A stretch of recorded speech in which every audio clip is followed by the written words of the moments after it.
why we were doing that. Alex was very fortunate to take refuge under the Bodhi tree in Bodh Gaya from Shokyamuni Rinpoche in, I believe, 2005. 2005. And since then, he has gone back and forth to Nepal. Many times he was a Fulbright scholar. Twice. In Nepal. Spent a great deal of time there and at RYI. So he's well known in the RYI community. And then he studied, and where he did, I believe, a master's on a Runrig, or yeah, it was, yes, self-awareness. That's right. Which I'm sure Alex would love to talk to anybody who's interested in that subject about, and it's fascinating. And then he went on to get his PhD in 2020 at Emory University, working closely with somebody you may have heard about, Professor John Dunn, who is well known as an expert on that subject, the subject of logic and reasoning, Dharmakirti, Dignaga. So Alex is very plugged into that world. But what I appreciate about Alex is that he takes what could become a very geeky, academic, very dry subject matter and really expresses it in ways that make it easily understandable, and also very practical for practitioners. So that's, I think, one of his great joys. And so with no further ado, I turn it over. Thank you so much, Hillary, for that lovely introduction. Yes. And we will be building towards discussion of, I prefer reflexive awareness to self-awareness because of, this whole thing about anatman, there is no self, right? We'll talk about that more later in the course. And yes, I very much see Buddhist philosophy and Buddhist practice as essentially interlinked. And what I would like, my goal for this course, we'll see how well we do with it, is to get a sense, a taste of the richness and the depth and the breadth of the Buddhist intellectual tradition, and hopefully some sense of its relevance for practitioners. In this packet that I've assembled of readings, which I don't expect anyone to read necessarily while we're here, but you have now in your email inboxes and you can read at your leisure.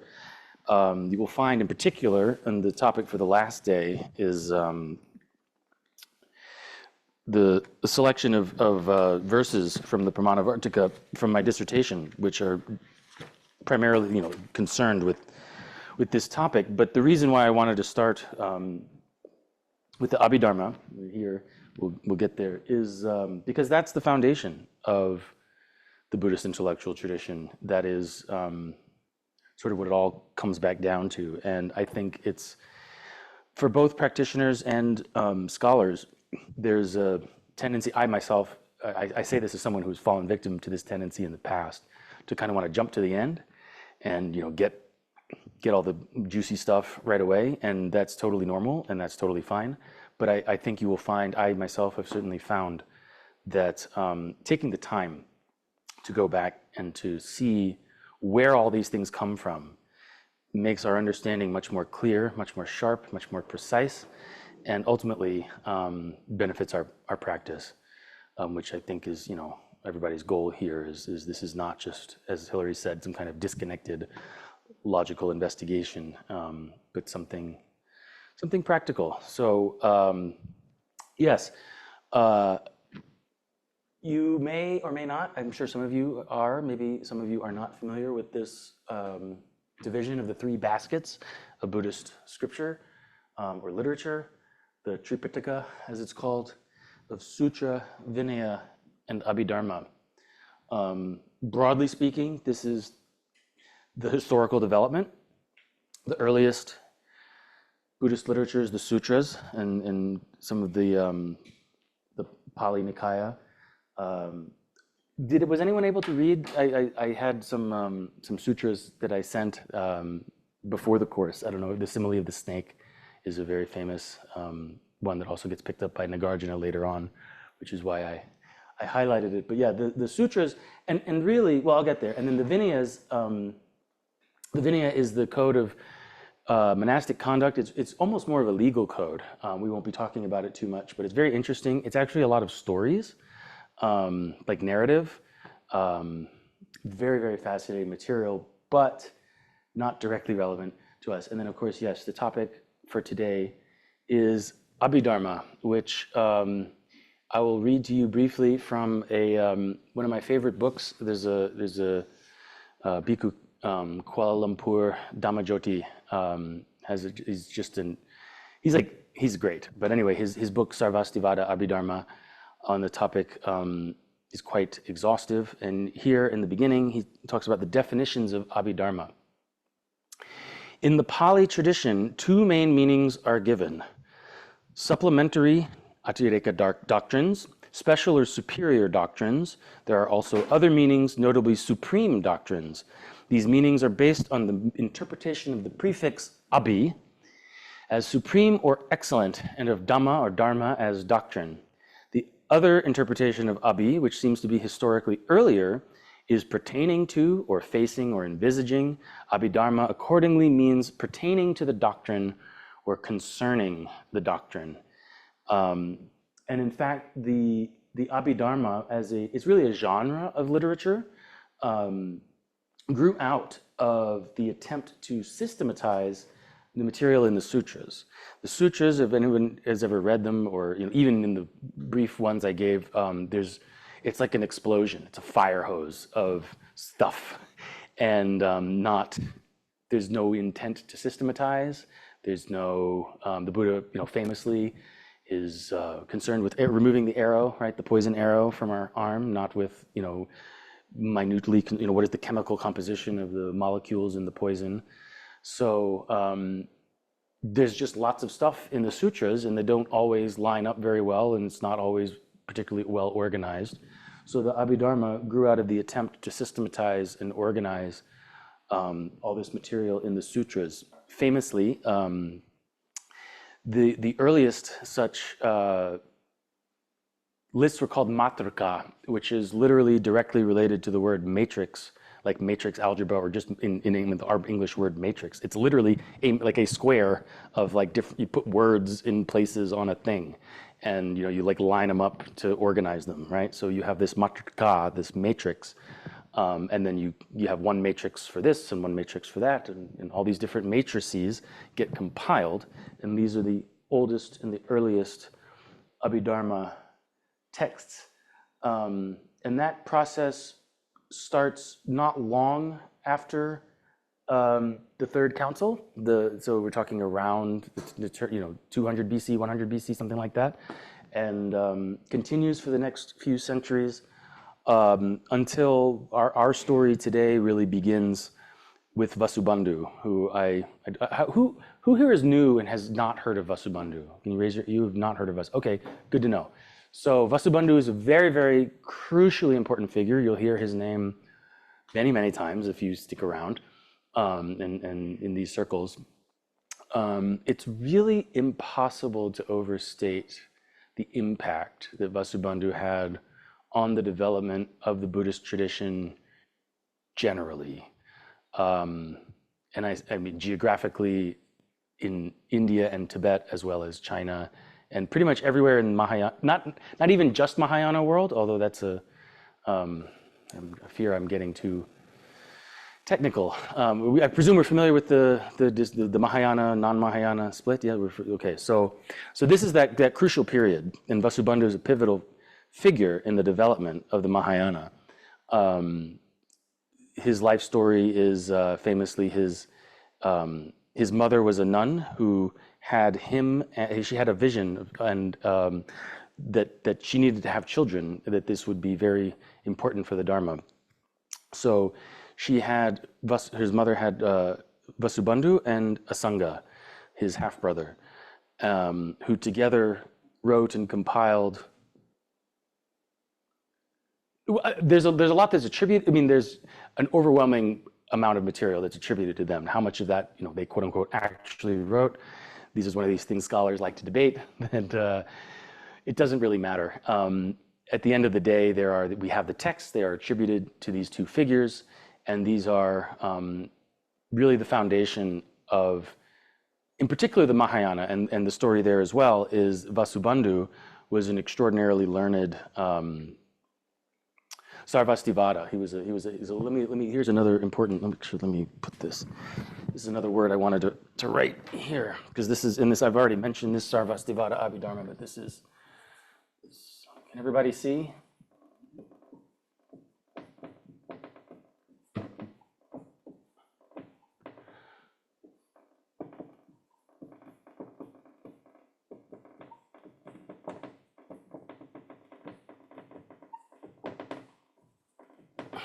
So, the earliest and most influential and really the canonical tradition of Abhidharma was called the Sarvastivada. Sarva is a Sanskrit word meaning all or everything. Asti is directly related to the English is, the Latin esse, est, in the Romance languages exist. Vada, view, some of you are probably familiar. Sarvastivada view is that all dharmas exist, and what's a dharma? We'll get there in a second. Vasubandhu was a Sarvastivada master whom his half-brother Asanga convinced to join the Mahayana. This is the story, right, of the conversion of the earlier Vasubandhu. Actually, he was a South. There's these many like individual lineages and sublineages, but in any case, he was a non-Mahayana. He was a polemicist against the Mahayana who came to see the wisdom, the truth, you could say, of the Mahayana, and so whereas Asanga had compiled the Mahayana Samgraha, the collection of texts of basically the early Mahayana sutras, and was compiling these texts in the Yogacara Bhumi. We'll get into Yogacara later as well. Vasubandhu had this interesting career of starting out as an Abhidharma person and then growing into one of the most, or really, the kind of canonical statement of the Yogacara tradition. So I'm sure Peter and Ravi and you guys. I'm using all these Sanskrit words. Are we familiar with Yogacara? Or do we know? We don't know any of these things. Okay, that's good to know. Let's put a pause on that, and let's just start reading, because this is. I wanted to start with the beginning, right at the beginning of the Abhidharmic Kosha Bhashyam, which is one of the. So Vasubandhu really made his career. He first rose to prominence writing the Abhidharma Kosha, the treasury of Abhidharma, which was kind of a condensed, compiled. Again, you had all these sutras floating around. You had these matrikas, these matrices, and sort of lists, and these early Abhidharma texts, which themselves were not necessarily particularly well systematized. That's where Vasubandhu stepped in and systematized Abhidharma literature, really to give a definitive statement of it in the Abhidharma Kosha. So in the Abhidharma Kosha Bhashyam, Bhashyam is a word in Sanskrit, just means commentary. So this is Vasubandhu's own commentary on his verses that he wrote, compiling, condensing the Abhidharma. And it begins, as Buddhist texts pretty much always begin, and should begin, with homage to the Buddha. He has, in an absolute manner, destroyed all blindness. He has drawn out the world from the mire of transmigration. I render homage to him, to this teacher of truth, before composing the treatise called the Abhidharma Kosha. And I wanted to highlight that because, again, it's not necessarily something you'll see in Western universities. Typically, the homage is just not even mentioned. But I like to mention it. Actually, John Dunn, my advisor, would always begin his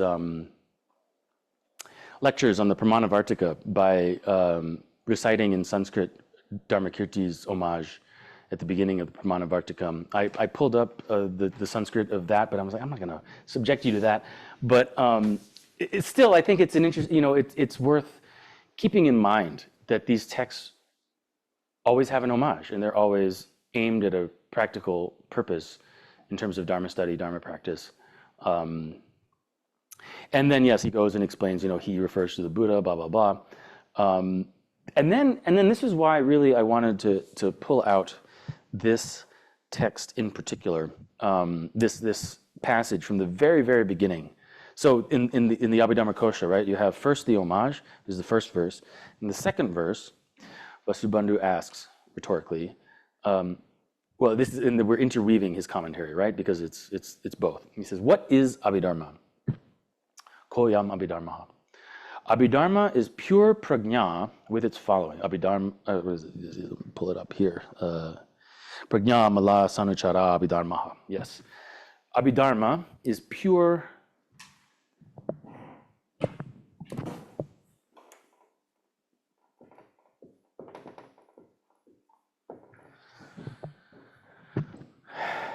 Pure prajna, along with its attendants, stuff that goes along with it. What does Vasubandhu mean by that? Please. Sorry, would you just be able to move the water bottle? Does that help? The water bottle. Sorry. Yeah.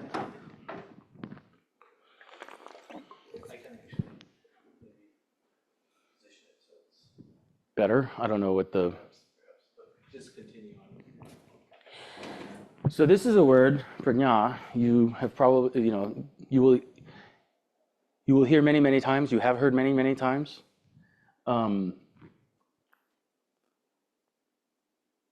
Often translated wisdom, as in perfection of wisdom. Prajna paramita is a whole genre of literature that's emerging at the same time, maybe a little earlier, that just before Vasubandhu's writing this text.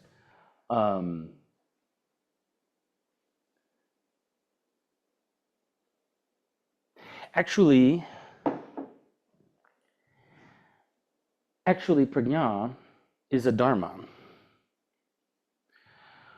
So when we say abhidharma, this dharma part, right? You could talk about, we were saying before, I was reading, dharma could mean doctrine, as the Buddha taught the dharma. We call Buddha, in Sanskrit, the Sanskrit word for Buddhism is Buddha Dharma, right? But there are many meanings of dharma, and in the context of Abhidharma and Buddhist philosophy generally, one of the more common meanings is often translated into English as just phenomenon, or like thing that exists, real entity, something that's there. And a dharma needs to have certain characteristics. It must be indivisible, cannot be divided, cannot be cut, cannot be separated. It must be momentary. This is a whole, we'll have some time. We'll talk about momentariness maybe in a second. The idea is that every phenomenon, every dharma, exists for 1/64th of the time that it takes to snap your fingers. In the Abhidharma, elsewhere in the text, Vasubandhu is talking about duration, temporal duration. And classically, you divide a finger snap into 64, and that 1/64th of a finger snap is the duration, how long a single dharma lasts. Other authors, in particular, I believe in Buddhaghosa, he was a Sri Lankan Theravadan, somewhat later, will say that in one finger snap, in a flash of lightning, there are billions of moments. So it's like 1/64th of the finger snap would be way too long, right? We're talking a billionth of a microsecond, and that is the kind of overall metaphysical picture that is essential. You simply cannot understand Buddhist philosophy if you don't understand a moment. This must be sort of front and center, which is why I'm putting it front and center. Is each dharma individually only endures for a single moment, 1/64th, let's say, of a finger snap. And then when we were talking about these matrices, these lists, and the compilations that go into the Abhidharma, what we're talking about most specifically are lists of dharmas, categories of dharmas. I didn't put it in the material. Let me see if I can pull up here on my laptop so you all can see. Yeah, here we go. So this is from, I mentioned Bhikkhu K.L. Dhammajoti's book. So this is one very basic division of Abhidharmas. You might have heard of the aggregates, the 5 aggregates. This is right, we say there is no self. In Buddhism, there is only the aggregates. So we can divide, in one way we can divide all the dharmas is we say there are 5 aggregates, 5 skandhas, rupa, which is physical form or physical matter, 11 dharmas of those, which would include the 5 sense faculties, the 5 sense objects, and then this funny category of avignapti, which I won't get in there. Vedana, which is sensation, pleasure, pain, and neutral. Samnya, which is, in this context, you could say perception. Samskara, sometimes translated as formations, mental formations or psychophysical complexes. And there are, again, depending on the list, 44 of the conjoined and 14 of the unconjoined, and then vijnana or consciousness. And there's one. So here in this system, we have 72 dharmas. The five aggregates, the 5 skandhas, are divided into 70, together comprise 72 dharmas. But then there are other systems. There's the 12 ayatanas. There are the 18 dhatus. There are many, many, many ways of dividing. Here we have a great. You can see. I can put this maybe in the course material if anyone cares. You can see there are just so many different ways you can categorize, and each one of these is a dharma. And among these dharmas, you will find prajna. So what is prajna? Well, prajna is Abhidharma. That's the second verse of the Abhidharma Kosha. Abhidharma is pure prajna with its attendants. It is also the impure prajna and the treatise which brings about the obtaining of pure prajna. So already we're doing something interesting semantically, right, with the meanings of these words. We're saying, okay, we have a dharma that's also the Abhidharma. There's a pure form of prajna, there's an impure form of prajna. In some sense, both of these are Abhidharma, but really we mean the pure prajna. What is pure prajna? What is pure prajna? Well, I argue, actually this is in my forthcoming book, in the manuscript that I put in the chat, I will say, I mean, this is again, you can see the origins of prajna paramita, the perfection of wisdom. This is all happening at the same time historically, that you have the appearance of the perfection of wisdom literature, the appearance of Yogacara, the appearance of, this is all happening in the same kind of cultural milieu. But more specifically, prajna, you could say, is the intellect or the intellectual faculty. In Abhidharmic perceptual theory, prajna is the faculty of the mind which allows for the apprehension of the particular characteristics of an object. So we look at a cup loosely, and this would get much more refined. I'm mentioning all this now because this is all kind of very general and very loose. Later on in Dharmakirti, this becomes very, very precise. And some things change a little bit, but mostly it's just a question of making things very, very precise. Here we're speaking still somewhat loosely. So speaking somewhat loosely, we have a sensory impression, a certain kind of, there's a certain black, white, red, right? Certain shape, very general.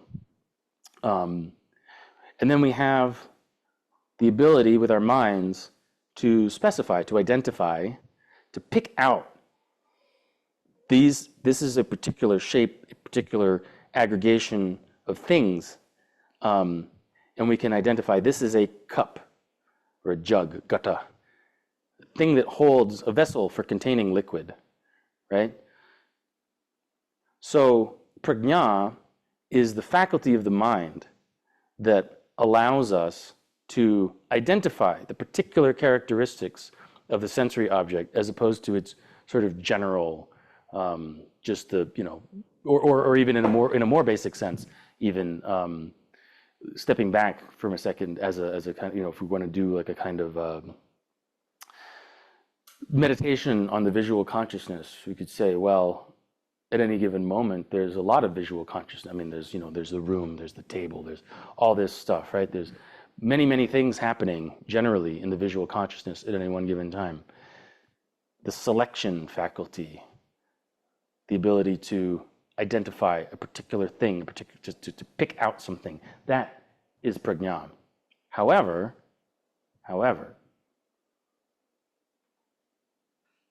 there's a problem, right? And this is, again, a lot of what I'm attempting to do, I don't know how well, is setting the stage.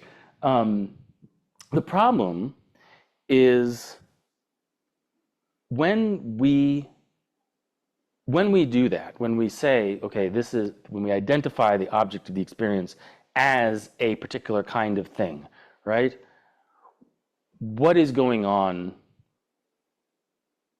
really? What is it that we're talking about specifically? I want to go back to this. Well, first, before I pause, do we have any questions? I mean, I'm sure there's questions, but I want to leave some time at the end. But keeping in mind that there will be room for more general questions at the end. Are we following? Is things okay? Is this making? We have a. So the this is the faculty that sees shape and the color of cup and assigns cupness to it. Is that right? It seems. Yes, it's more the latter than the former. The question, sorry, I don't know, for the Zoom lecture or for the for future reference, the question was, is prajna the faculty that? What was the first part? Because that was what I wanted to sort of. Yeah, it's more about seeing cupness, right? It's more about the cupness than about anything else, and that's why I wanted to get into this thing about you know, why he says there's pure prajna and impure prajna. There's prajna that creates more, in technical Abhidharmic language, it's with outflow and without outflow, which is to say creating karma and not creating karma. So pure prajna does not create karma. There is no outflow. Impure prajna creates karma, has an outflow in the language of Abhidharma. So the prajna of the Buddha or the Bodhisattvas or whatever, prajna paramita, the perfection of wisdom, perfect wisdom, pure prajna, yes, does not create further karma.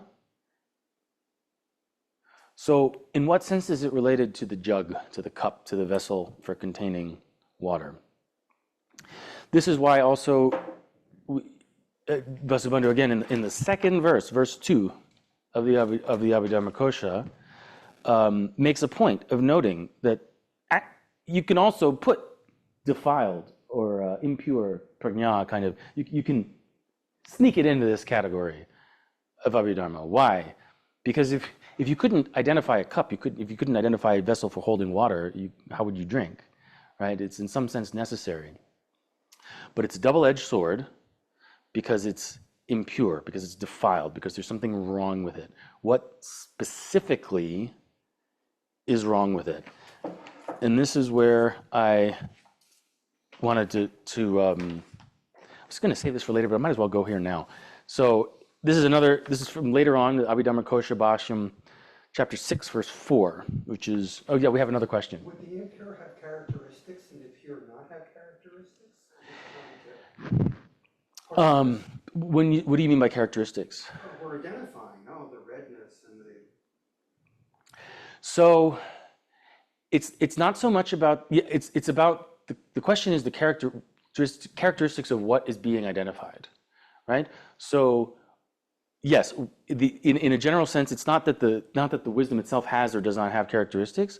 It's that the prajna, I should say, it's that the the object that's being identified by prajna, or what specifically is being picked out. Yes, in a sense, you could say that the impure prajna, yes, is picking out particular characteristics. Describing them. Yeah, I mean, you could use different, yeah, describing, Ascribing. ascribing, yeah, imputing, projecting, right? That's where we're going with this. So, in chapter 6, verse 4, which is just, again, one of these things that if you move in these circles, you'll see over and over again. By the way, so this is from Proudhon's translation, from the French translation of de la Vallée-Poussin, from the Chinese translation of the Abhidharmic Kosha. I like it, first of all, because it's well written in English. Second, because it incorporates a lot of the secondary commentarial literature.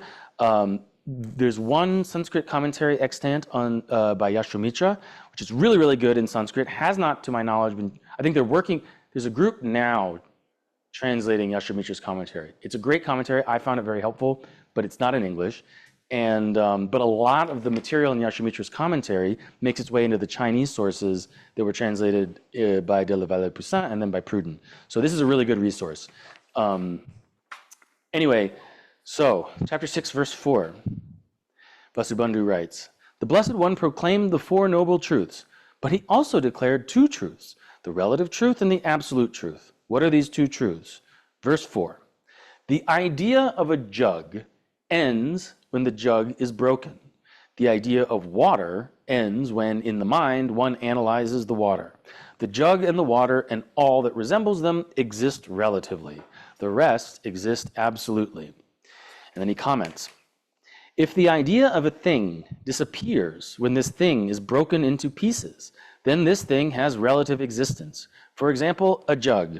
The idea of a jug disappears when it is broken and reduced to pieces. If the idea of a thing disappears when this thing is dissipated or broken to pieces by the mind, analyzed." Really, the word here is like analyzed, right? Which literally, analysis in Greek is literally like to break apart.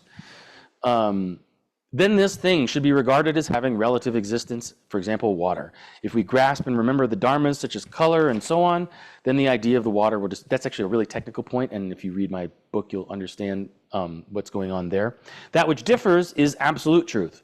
If when a thing is broken to pieces or dissipated by the mind, the idea of this thing continues, then this thing has absolute existence. For example, physical matter, and by this is translating rupa. This really, let me actually write that out too, because that's super, super duper important, and we'll keep coming back. Rupa, physical matter. One can reduce physical matter into atoms or particles, paramanu. One can remember smell and other dharmas in the mind, but the idea of the unique nature of physical matter persists. The same holds for sensations and so on. And as this absolutely exists, it is absolutely true. The ancient masters, by which he means the Sarvastivada masters, who were the initial compilers of Abhidharma literature, say, things are absolutely true in the manner in which they are perceived, either by transworldly knowledge or by the worldly knowledge acquired after transworldly knowledge, which is in other words, just to say the wisdom of equipoise and post-meditation, right, is what he's talking about. These different ways of translating stuff. They are relatively true in the manner in which they are perceived by any other defiled or non-defiled worldly knowledge. So, when we break a jug, a cup, into pieces, what happens? Well, I mean, I'm not going to do it, but let's say I smashed this cup on the table. It would make shards, right? But these shards themselves are extended composites, right? We could take the shard and we could break it into smaller shards, and we can break it into smaller shards, and we can break it into smaller shards. Eventually, and this is the key insight, eventually we hit a point where we are talking about individual elementary particles. Atomism is non-negotiable, okay? It's a whole long story. I got in a big fight with a big name scholar over this. Atomism is non-negotiable for Buddhist metaphysics and for Buddhist practice. We must, it's and this is one of these places where you can see this kind of historical development. In the sutras, there isn't much about atoms, especially in the earlier sutras. In fact, there's nothing. When the Buddha talks about it, it's not super relevant, so it doesn't really come up. And to the extent it does, when the Buddha talks about the elementary fundamental constituents of the material world, he talks about the four great elements, earth, water, wind, and fire, right? But then, then the Buddhist tradition, starting probably around 200 BC, give or take, encounters the Vaisheshika tradition, the Hindu tradition, which is atomist already, and instantly seizes as like, yes, this is clearly correct, right? And because so much of the Buddhist project, if you take one thing away from all of this, I really want it to be the understanding that when we talk about egolessness, selflessness, anatman, yes, there is a phenomenological dimension to this. Yes, there is an ethical dimension to this. But these are inseparable from a physical and metaphysical dimension. When we talk about there is no self, there's only the five aggregates, like we were saying before, right? Okay, we have the five aggregates themselves in the 12 links of dependent origination are all subsumed under nama rupa, name and form, right? Nama, name, would contain all of the four, let's say, mental or cognitive skandhas, the cognitive aggregates, feeling, sensation, cognition, samskara, the formations, yes? Everything else is rupa. Everything else is physical matter. And when we talk about the aggregate of rupa skandha, particularly in terms of personal identity in our bodies, what we are talking about are rupa dharmas. Yes? Everything, to go back to what I was saying before, the picture here is the only things that really exist. And when we say exist, I mean, this is where did I get this? The absolute existence, right? When we can reduce physical matter into atoms, into paramānu. What's an atom? An atom is a rupa dharma, a real thing that exists for an instant that is physical. That's a particle. That's a rupa dharma, and that's a candidate for an absolutely existent thing. In the Abhidharma Kosha, not in the later text that we'll be reading later in the week, in the Abhidharma Kosha, in his pre-Mahayana phase, Vasubandhu says, he includes, among the things that are paramartha sat, that are absolutely existent, smell, which would be one of these mental dharmas, right? And sensation and all these like individual instantaneous mental dharmas. Why? Because this is the Sarva Astivada perspective. All dharmas exist throughout all the three times of past, present, and future. They are absolutely existent.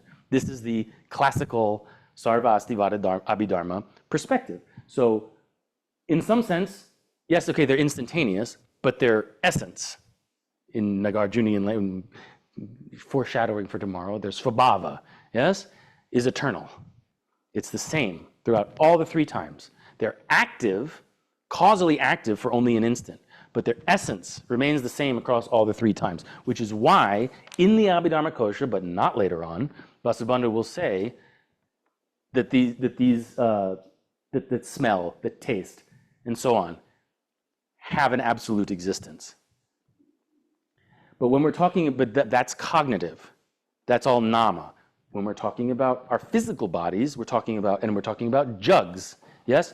We're talking about things that are made out of atoms, things that are made out of particles. And the only things that exist, the only things that are real in this equation, from the Abhidharma, not to mention this is all kind of, a lot of this gets complicated and problematized later on in various ways that we'll discuss later on in the week.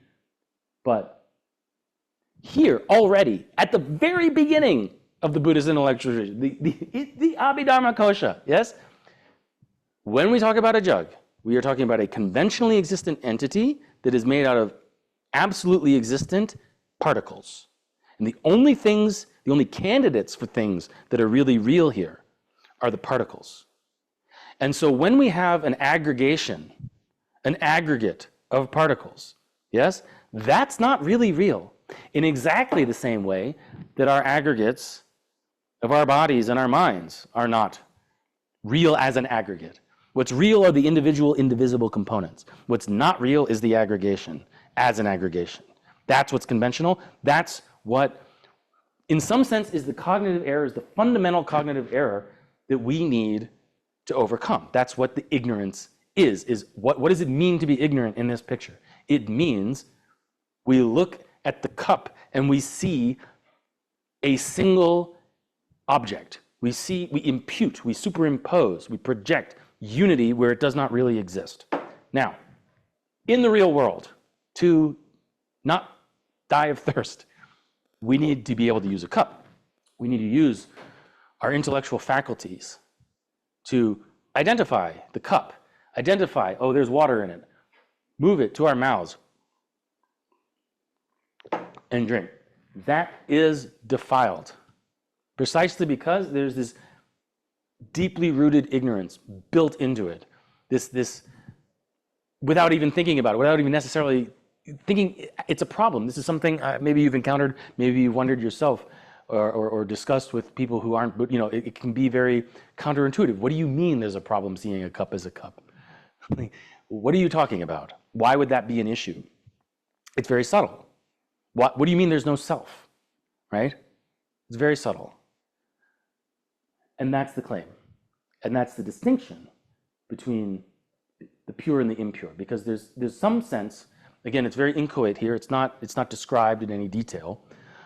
It's not really described much in any detail anywhere, or the detail that you get is much later on, perhaps in tantric literature, of the pure prajna. Like, what does it mean? What does it mean? How would it possibly work to exist in the world, to do activities and interact with conventional objects and with other beings without having this kind of ignorance built in that imputes and superimposes unity where it doesn't really exist? I think it's a good place to leave for the break, and we can ponder that question for 10 minutes or so.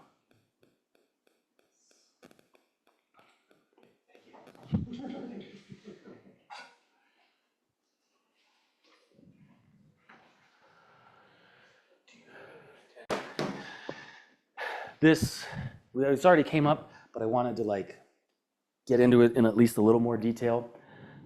Again, this is one of those things, like, if you take nothing else out of this course, try to remember this. It's not hard, because it's five faculties plus the mental faculty, and then their respective objects and their respective consciousnesses. If you have the faculties and the objects, these are called the 12 ayatanas, or sense spheres. If you add to these each respective kind of consciousness, these are called the 18 dhatus, or 18 elements. This is the basic, Buddhist picture of reality. This is all-encompassing. You will see this all over the place. You will see this on tankas in deity yoga. You will see implements of 6 this or 18 that. That's where this comes from. Or I should say, this is where that comes from. It's foundational, and it's, as you probably have already discerned, but just to make it explicit, in a sense, really, this is the big division, yeah? Is we have 5 plus 1, right? We have the 5 sensory faculties, the normal sensory faculties, plus the mental faculty. This is the odd duck. Later on, when we read Dharmakirti in the Pramanavartika, this is crucial. This is what we were talking earlier about general characteristics, particular characteristics, object identification. At a first pass approximation, it is a little more complicated than this, and we'll get into the details when it's relevant. It's not currently relevant. This is actually where a lot of, it's in the analysis and in the precise, in working out exactly how are these things are related. That's the big difference. It's not so much Dharmakirti and the later Yogacharans and the later Mahayana people, like this picture is still very much operative. What's tricky is this one, the mind and the mental consciousness. This is where the complications really arise, and this is where apoha, exclusion, becomes operative. So we'll talk about that more later. At a first pass approximation, these 5 all operate at the level of generality, at the level of there's just eye consciousness, there's auditory consciousness, there's gustatory consciousness. These things are kind of, they don't present anything specific, anything detailed. They're just kind of there. They're automatic. This becomes important later on, especially for Dharmakirti. There's a kind of direct causal relationship in the early Abhidharma picture. The big, when we're talking about prajna, remember in this object, like that, so prajna is a function of the mind, of the mental consciousness, right? So all of these 5 are just, they're automatic. When there is a visual stimulus, this is actually, and it's a line from the sutra. I mean, you will see this line in the sutras. If you read enough sutras, you'll see, where there is the eye faculty, an invisible object, there is an accompanying visual consciousness, right? That's like, where did this list come from? It came from sutras, when statements in the sutras where the Buddha says things like, and he'll just go through, right? I mean, it's formulaic. Where there's an eye faculty and an invisible object, there's a visual consciousness. Where there's an ear faculty and an audible object, there's an auditory consciousness, and so on down the list, right? Point being that it's a direct causal relationship between the stimulus and the consciousness or the response. There's a one-to-one direct causal relationship. There's no like thinking about it. There's none of that. That's because that's all happening here, right? So what is prajna in this picture? In particular, the defiled, impure prajna is when we have these general sensory consciousnesses, there's not yet any sense of like, this is a jug as opposed to a cat, right? I mean, again, if you kind of step back, there's a great line. I'll have to pull it up later. I didn't have it in the selection, but I'll include it or find it and send it to you. In the Pramanavartika, in the perception chapter, when Dharmakirti eventually starts talking about like what is sensory perception, he says when the mind has withdrawn from all appearances and there's just stillness, that and there's no like mental chatter, that is the non-conceptual sensory consciousness. So the absence of mental chatter, the absence of identification, the absence of thought, just pure sensation is what's happening here. When there is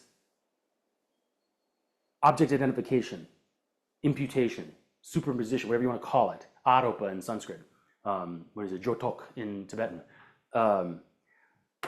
that's where the mind and the mental consciousness enters the picture.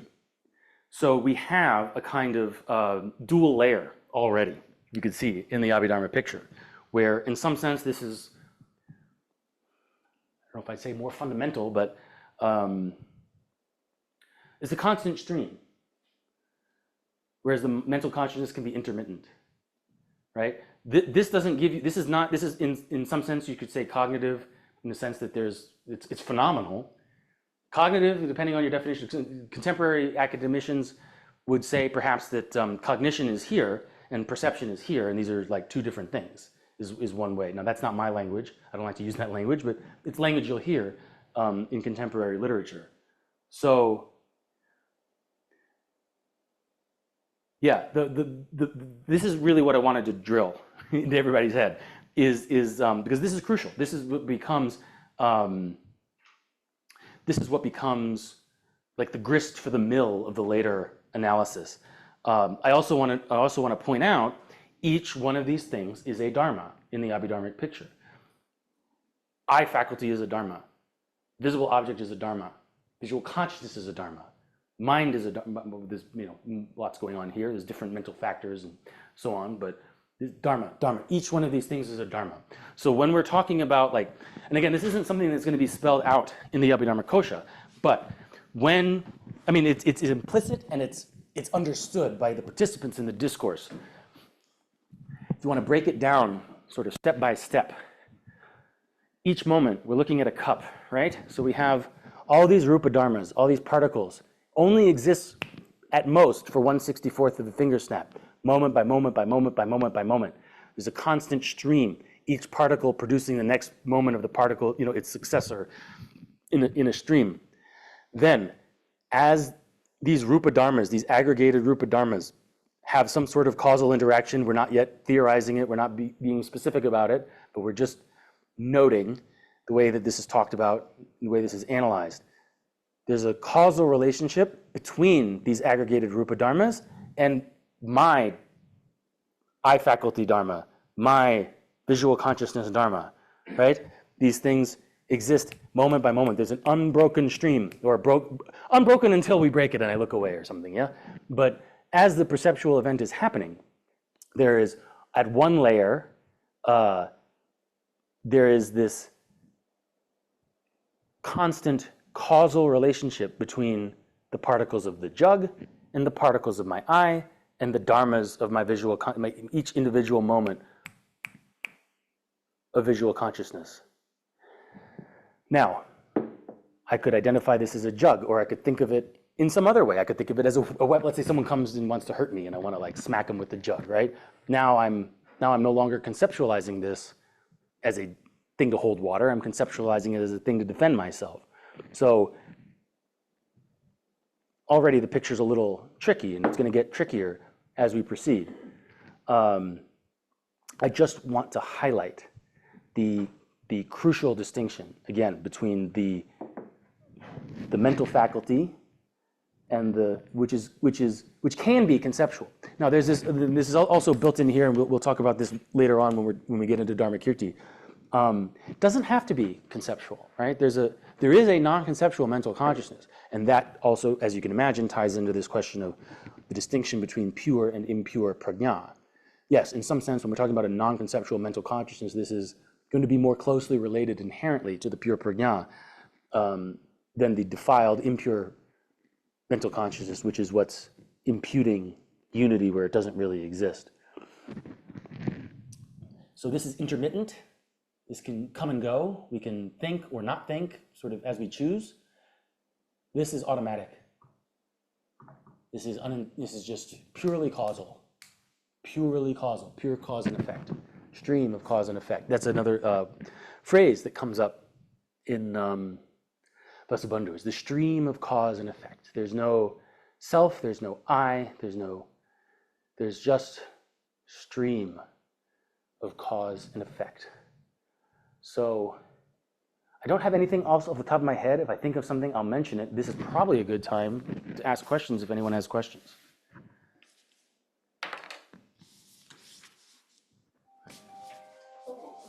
No worries. I was just wondering about how the line is divided between the 5 and the 1. Yeah. And if, for instance, touching this is really occurring in my mind or in my body or both. Yeah, that's a great question. It's both. I mean, that's the thing. That's what I'm trying to. So touch is tactile, right? So your skin, in a sense, is your. If you want to think of it that way, you could think of it as your tactile faculty. This gets actually a little bit. So in the early Abhidharma days, these are considered kind of subtle. Your faculty is not necessarily your your eye faculty is not your physical eye. It's some kind of subtle, a coil. Or no, I think it's a flower. It's your ear faculty is like a coil of cinnamon. Your eye faculty is like a flower. It's not entirely clear what they meant by this, but it's clear that it's not exactly physical, right? It's not purely physical, let's say. That all gets kind of abandoned. That's not really relevant for as we move on through the week. This is again one of these kind of early versus later splits. But at a first pass approximation, we can say, yeah, let's just say your skin is your tactile faculty. So you touch So there's your tactile faculty that comes into contact, which is another crucial Abhidharma. There's a good word to know, sparsha, contact, which is one of the 12 links of dependent origination. Sparsha.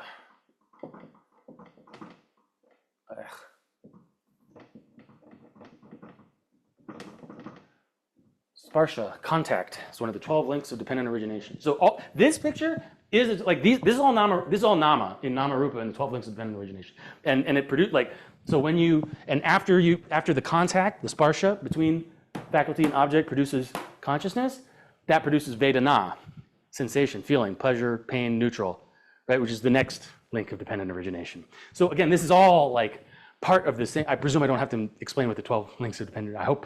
There are these things called the 12 links of dependent origination, beginning with ignorance, ending with suffering, yes. This is sort of like the Buddhist soteriological picture. This is where that fits in, right? And the part about like thirst and contact and feeling, like this is where that's coming from in the 12 links of 12 links of dependent origination itself is a kind of systematization. It's not like in the sutras. I mean, eventually you'll see it in later sutras, among the earlier sutras, but in the early sutras, there's no like 12 links of dependent origination like that. That's a systematization of this picture. Does that? I don't know if that answers your question. Okay, you also had a question. Does conceptualization happen unconsciously? Yeah, that's So if I use a cup as a cup, am I conceptualizing in the sense that you meant where we're imputing permanence to something where there is? exactly. So if I'm watching you speak and I'm perceiving your shirt, I'm not thinking about your shirt. Excellent. This is what I was getting at in terms of, so this is what I was getting at in terms of like, in the early Abhidharma, in like the Abhidharma Kosha, and like the people, the other Abhidharma scholars that Vasubandhu was arguing against, that's one of the things they would argue about. This is like a live issue for them, and it's not clear necessarily. Like, yeah, it's a great, like, can you, let's say, subconsciously identify the shirt as a shirt without thinking of it as a shirt? The answer seems to be yes, right? It seems like these are, in some sense, two different things. But then, how does that, like, then? Well, I guess what I was thinking also is, if I'm not thinking about your shirt consistently, I'm not thinking, oh, he has a red shirt on, or he has a button-down shirt on. But you're there in a shirt, and at some level of awareness, I know that it's a shirt. But in this Dach's thing, it seems to be, if I'm not thinking about it, it's above the line. So that's exactly right. And this is, we're going to get into this in more detail. This is what, I said this word a couple of times, apoha, or exclusion, which is the Buddhist theory of conceptuality. In particular, Dignaga and Dharmakirti's theory of conceptualization. It's a later development. It's exclusive to the later Indian tradition. It gets kind of mangled in Tibet, I'm sorry to say. But the Dharmakirtian Indian picture is very precise and addresses specifically this question. I'm very much a partisan of that picture. I think it's a very elegant and just correct. And the short answer to the question from that, again, this is a foreshadowing, is yes, where in the early Abhidharma, there are no resources really to address your question. It's an open point or something that doesn't, they sort of sweep it under the rug. The answer ends up being, well, oh yeah, I could pull it up. It's not worth the time. But they make a distinction between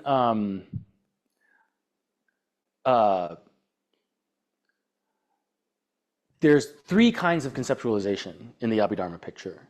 There's like gross conceptualization, which would be, yes, like thinking of the shirt as a shirt.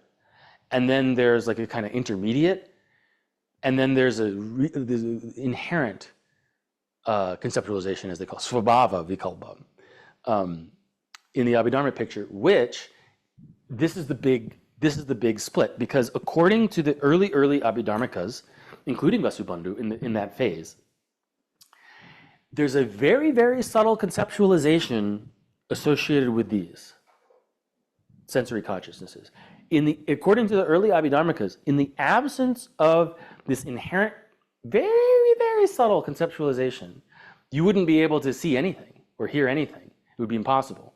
So there must, even in these, which are broadly described as non-conceptual sensory cognitions, there must be some very, very subtle kind of conceptualization happening.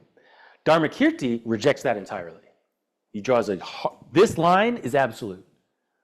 These are just straight up non-conceptual, up to a certain, again, this gets a little subtle and we can talk about that later, but at a first pass approximation and for all practical purposes, this is a hard line in the sand. These are strictly non-conceptual, at which point then, yes, the question becomes, okay, so then how do you account for like ordinary human knowledge, right? And this is one of the central motivating questions of the Pramanavartika, and we'll talk about that later in the week. Yeah, please. There's a book about the denial of death and how most religions promise this denial of death, which Buddhism does not. Survival, does that encompass all of that, like fear of death and survival? So this is another, yeah. This is another great question. So when we talk about, so what's the picture? Is a question I always like to ask. What's the picture? So roughly, when we talk about like denial of death, let's say I have nothing but respect for Christianity. I'm not picking on Christianity. I'm just like illustratively as a picture, right? Christianity says like, okay, you have a soul, and like the soul, you know, you inhabit your. I'm not very good at stick figures, but whatever. You have like a body, and your soul's inside your body in some sense, right? And or like bound to it, and then you die, and your body goes in the ground, but your soul survives and it moves forward, right? And you go to heaven or hell or whatever. Okay, so in Buddhism we reject that picture. We say, no, there's no self. There's a body made of rupa dharmas, and then there's all these other dharmas. So we have, let's say, roughly 5 aggregates, 1, 2, 3, 4, 5. But it's not a straight line in this sense because they're all mutually affecting each other. They're mutually conditioning each other. Your body affects your mind affects your thoughts so it's all a big tangle, right? There's 5 sort of there's 5 like channels in a sense. We continue through time. Okay, then there is a dividing line. There is a moment of death. But there's a kind of momentum, you could say, associated with this. That's karma, right? Just because there's this big phase shift, this state transition, doesn't mean all this momentum disappears. So there's a kind of, in a sense, it's not a persistence of each, because again, if you look at each individual stream, each individual aggregate, it's not one thing. It's a bunch of dharmas, 1/64th of a finger snap, at the most. Really, it's more like 100 billionth of a flash of lightning, right? Planck time. But let's say 1/64th of a finger snap. Each moment.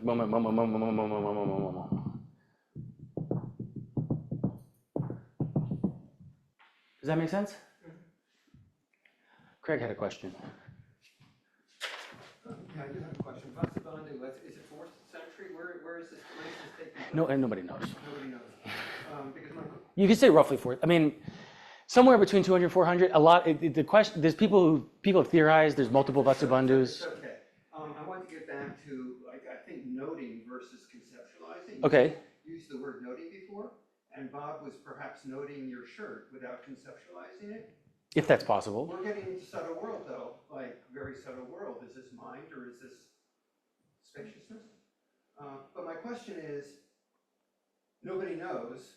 But at the same time, there was another school where we're adding 2 more consciousnesses. Talking about the Yogacara. Yeah, at the same time. Right, so maybe this is a good point to talk about, since we started with the kind of intellectual history, we can maybe close with a little more intellectual historical discussion. Yes, so the classical Buddhist picture, which I actually think is correct, I don't buy the multiple Vasubandhus story. I don't think that's right. I think probably he lived a little late, probably around 300. Yeah, a little later maybe than anyway. So yes, and in terms of the intellectual history, you had the early sutras, and then the councils. Things start kind of fragmenting.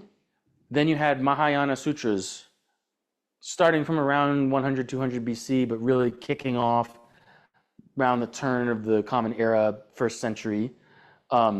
These get compiled by a Sangha, who I do accept the traditional history of probably, Abhidharmic Kosha is a major work for everybody. So Vasubandhu, there's a Vasubandhu who wrote the Abhidharmic Kosha, who was a Sautrantika, which is like one of these earlier traditions.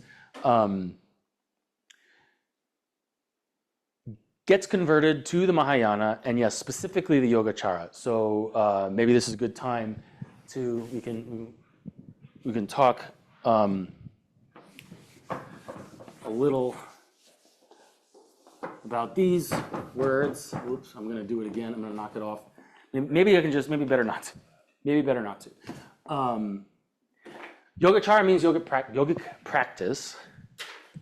It's most closely associated with Maitreya, the 5th Buddha, the future Buddha. After the Dharma dies out in our world, Maitreya is waiting in the Tushita heaven to come to be the next Buddha. As a kind of sneak preview, Maitreya, shared texts, teachings with a Sangha, who then relayed them to Vasubandhu, who wrote these commentaries. This is where we get Yogacara. So Yogacara, I shouldn't have erased that. Anyway, so to those 6, right? These 6 consciousnesses, we get the 7th, which is, see this, it's all right. We'll figure it out. I have a system right in my head. Okay.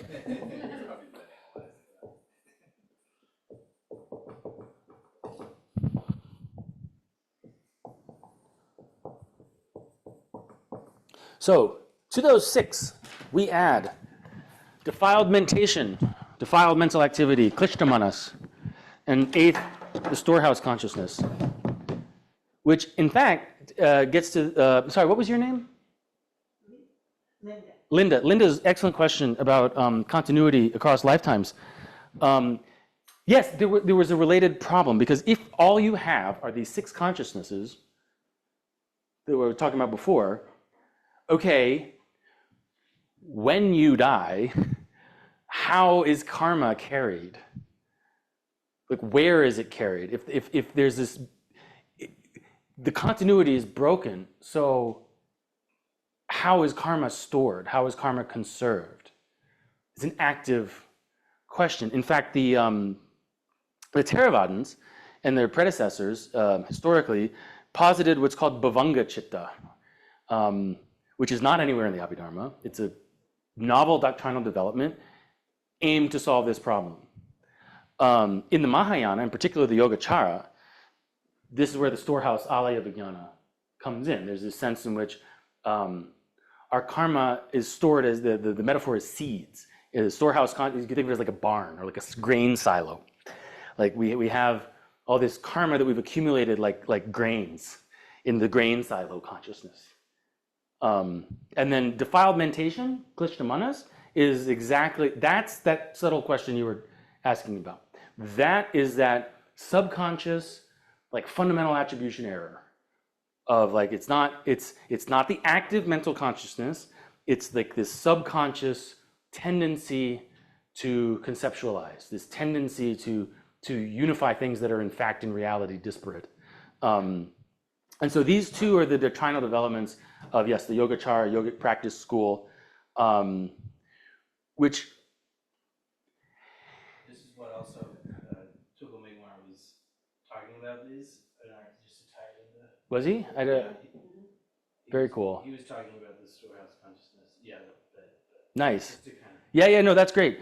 Yeah, I mean, these are found, again, this is all, what I am trying to do here, my goal to accomplish, I don't know how well or ill, is to like, you will have heard words, or in your career as a practitioner, you will hear words. Many times practitioners will hear these words for years or decades without necessarily knowing specifically what they mean. I am trying to give you a sense of like specifically what these words mean, right? So that now you will be better informed than many practitioners. Yes. Just to kind of supplement something to keep it in this Please. historical perspective. So to back it up into the three baskets, because I remember being confused about this when I was studying.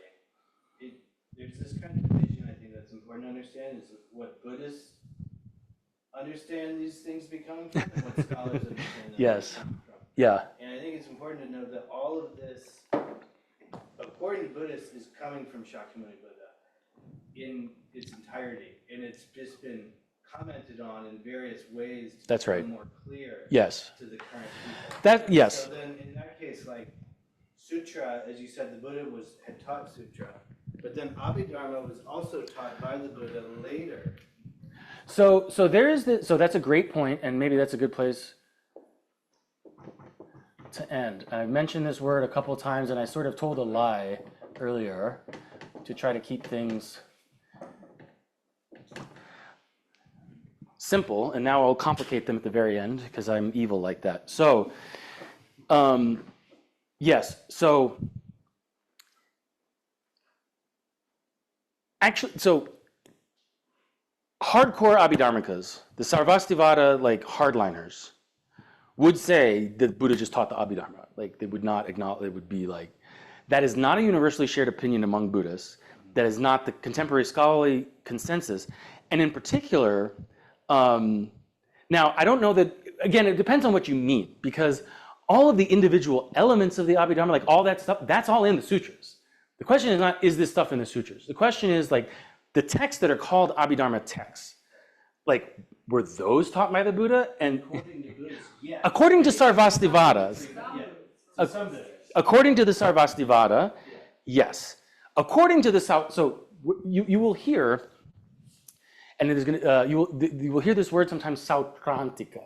Don't confuse it with Svatantrika, because that's something completely different, and Sanskrit's just like that. I'm sorry, but Sautrantika, the Sautra is from Sutra. Yeah? So Sautrantikas, historically, were those who regarded the sutras as definitive, over and above the Abhidharma, which would have been primarily the Sarvastivada. There's other schools too, but the big one was the Sarvastivada. So Abhidharma Kosha, like to get into like the real weeds here, the root text, just the Abhidharma Kosha, was written from, you could say, broadly a Sarvastivada perspective. Vasubandhu didn't just convert to the Mahayana, he also converted from a more orthodox Sarvastivada position to a Sautrantika position. So it is said sometimes that the Abhidharma Kosha is Sarvastivada, the Abhidharma Kosha Bhashyam, his commentary, was from a Sautrantika perspective. This also, we'll talk more about Sautrantikas when we talk about perception in Dharmakirti, because this is the basic epistemological picture of sensory perception, the Sautrantika picture that is adopted by Dharmakirti. And then supplemented with Yogacara stuff and some of his own innovations. But this is the basic picture, is Sautrantika. This is what gets picked up by the later Indian tradition and what feeds into even the Tibetan tradition in many ways. And yes, that is what regards the sutras as authoritative, as definitive, as opposed to, yes, the Abhidharma, which like was contested all the way back, at least as far back, at really the previous generation. Srilata, who was like the founder of the Sautrantikas, was like revolting against the Sarvastivada orthodoxy in some ways. But yeah, these are kind of like minute intellectual historical traditions. Do you know where did we get this narrative that the Buddha taught Abhidharma? From the Sarvastivada. That's like, I mean, that was their whole thing. And the Kashmiri. So the Buddha taught this teaching after he had already delivered the sutras to further Something like that. create Yeah. a map of his teachings in another realm, which was preserved and then later disseminated. Well, you can say the same thing about Yogacaras, about Tantras, about all. I mean, this is a common theme. Yeah, Hillary. But the Theravada tradition probably doesn't accept that at all. That's right. So the Theravadas believe that the Abhidharma was definitely not taught by the Buddha in time. Theravadas are Sautrantikas, like dyed in the wool. Dyed in the wool Sautrantikas. So no, they do not accept the idea that it is broadly, the idea that the Buddha taught the Abhidharma itself is like original, died out probably about 1500 years ago. Like that's not really everybody's, there's no sense in which, like, it also doesn't really matter. Like, why would it, like, what does it really affect? You know, like whether, I mean, that doesn't mean, because first of all, again, all of this stuff is in the sutras. It's just a question of how do you organize it. And number two, it's like this teaching, although definitive, although important, I mean, again, identified in this very second verse, there's the homage, is verse 1. Verse 2, what is Abhidharma? Abhidharma is prajna. Pure prajna, but also impure prajna insofar as it like leads you to pure prajna, right? That's what Abhidharma means. So like, is that not definitive? You know what I mean? Like, no, that clearly we mean something in a sense definitive, but not necessarily like these specific texts that were compiled at a particular moment in historical time. But it's something, I think the broader principle that you bring up is really, really important to keep in mind. Yeah, this is sort of what I'm getting at, is like noting all the way back to Abhidharma, we essentially have things that look similar to how we ended up with Chilankar. Exactly. And this idea of like teachings existing in ways that we can't fathom as human beings, and then later being delivered to us when we need it. And also Asanga and Maitreya, right? I mean, and we're going to be reading from the Madhyanta Vibhaga on Wednesday, which is another same story. And then you get into the Paramita. Exactly. And Nagarjuna, we're going to read tomorrow. So yeah. I just kind of was trying to introduce that idea. Absolutely. No, thank you for that. Because we're all starting from the ground up. Yeah. So let's see how much of this we can link to our Exactly. current tradition. Any other questions? Okay. Well, I hope this was somewhat useful. Yeah, and I'm around if you want to talk. As you can tell, this is like my favorite thing. So happy to discuss whenever. Thank you very much, and I'll see you guys around. See you tomorrow. Yeah.